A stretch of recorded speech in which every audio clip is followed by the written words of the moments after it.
I don't think what I'm about to talk about will ever leave me as long as I live.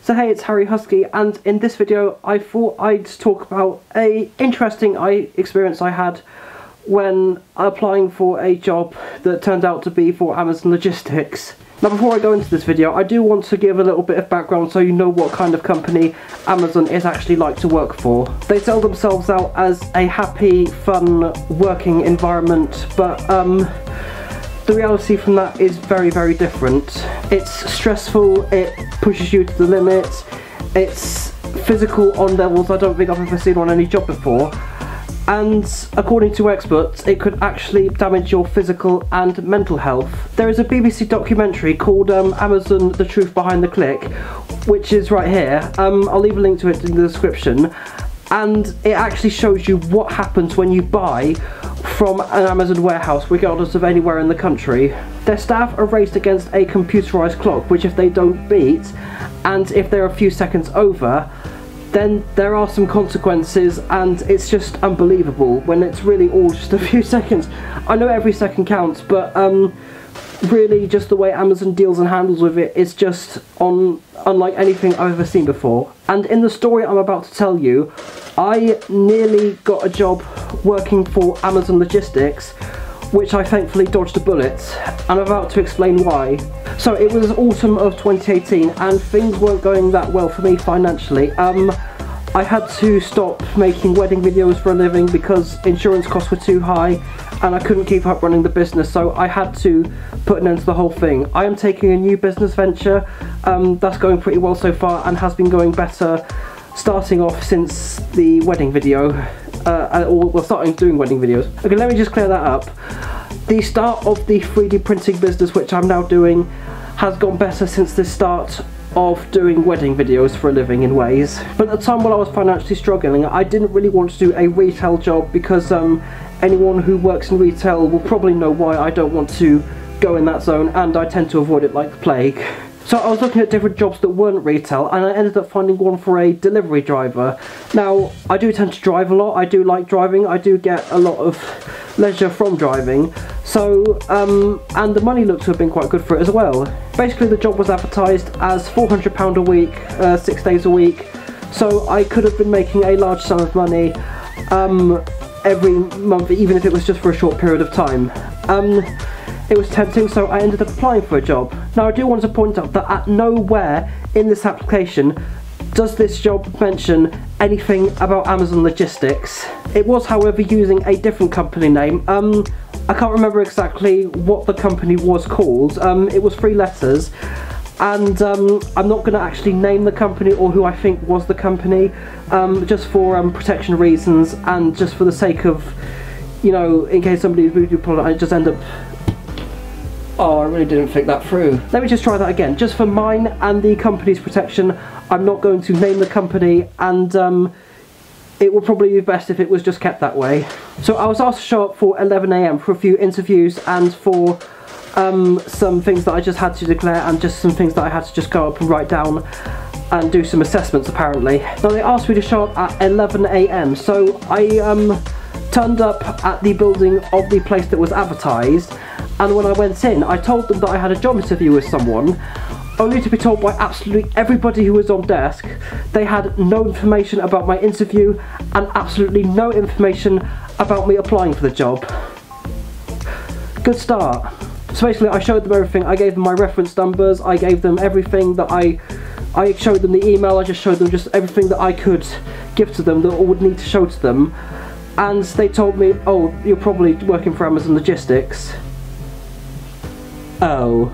If you watch, or if you have already watched that BBC documentary I will be linking to, you'll kind of know why I don't want to have any involvement with Amazon whatsoever, job-wise, and I don't tend to buy from them anyway because of the amount of pressure it puts on their staff, and the overall conditions they put them under, and the treatment and handling that they also give to them when certain things aren't met, and it's just ridiculous. Okay, so as it turned out to be Amazon Logistics, who asked me to show up at 11 AM, which was exactly the same time as a scheduled fire drill. What? So they wanted me to show up at exactly the same time that nobody would be in the building. Everyone would have been out of it. Everyone would have been like at the assembly point. Everybody would have been doing what they need to do during the fire drill. Get the hell out of the building. No one will be in there. Why? Why make me show up at 11 AM? Why make me show up at a time when there'll be nobody in the building? So after that, I was taken into the cafeteria just to be waited with, and I was taken up by a couple of men in high-vis clothing and just taken up to a room.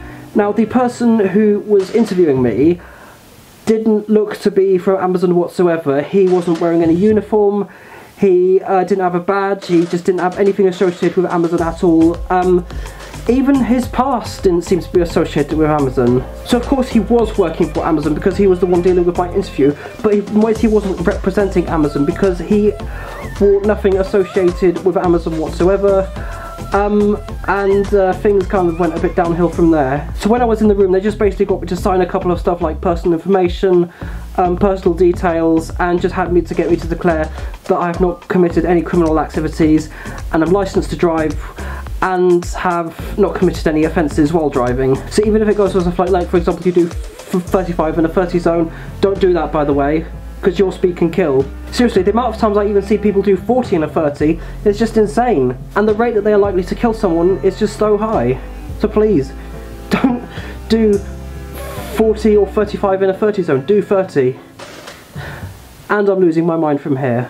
I'm probably going to go off topic, but anyway, back on track. So after that, they took me into the men's bathroom for something that at no point in the application or during the day they told me about. I had to provide a urine sample. I mean, that's understandable, but I'm just wishing that they had told me in advance, so I kind of knew what to expect and how to prepare for it. It was a bit baffling really, but I ended up getting along with it in the first place. Now after the urine sample, I got tested and my sample was clear, so I was good to go. However, the person after me, awkward for him because he tested positive for cannabis. I would have just hated to have been that guy at the time. So after that, they were just getting me to sign a few other things. I can't exactly remember what they were, but they would not send me confirmation or would not confirm that they would get me any confirmation to say that I have been successful for a test drive or whatever the hell it was even going to be. Now I did ask the guy for confirmation, like could he send me something, could he at least have it in writing or anything, but he just said no, you just turn up. So regardless of whether or not you got the driving job, he just basically to just turn up anyway. And I was just like, no, if I got the job, I wanted it in confirmation, in writing or in email, so can't someone just like email it to me? But he just straight up said no. And really, if you were running an interview like that, surely that's not how you operate. So I just basically left the building baffled and confused, driving home, and I got some dinner because I kind of needed it after the day I had. And after that, I never heard from Amazon Logistics again. And I'd rather it kept that way. So that was how I got tricked into working for Amazon Logistics, and like I said before the video, I kind of dodged a bullet there, thankfully. If I had to describe this experience from the day I had, it was unprofessional, it was baffling, it was confusing, confusion and delay. I just generally had so many mixed feelings about after that day. Now thankfully, because of directions I have been going in, I haven't really needed to apply for another job, but I just couldn't believe that they were using other business names to trick people into working for them. I can understand why, just so they can cover up and act like, you know, oh my god, I really haven't really thought this through, I need to try that again.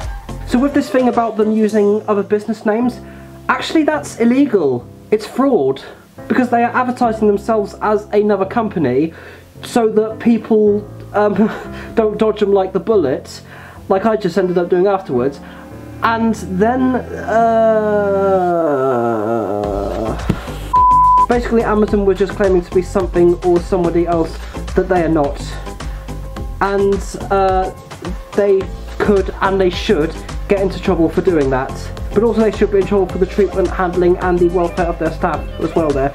So yeah, if you do apply for a job that ends up being a delivery driver, and if it does end up being Amazon, the moment you find out when you turn up, run. Please, run. And even if your job interview does end up being for Amazon, you should still run. Because for the sake of your physical and mental health, just don't do it. And I hope Amazon goes down in shame.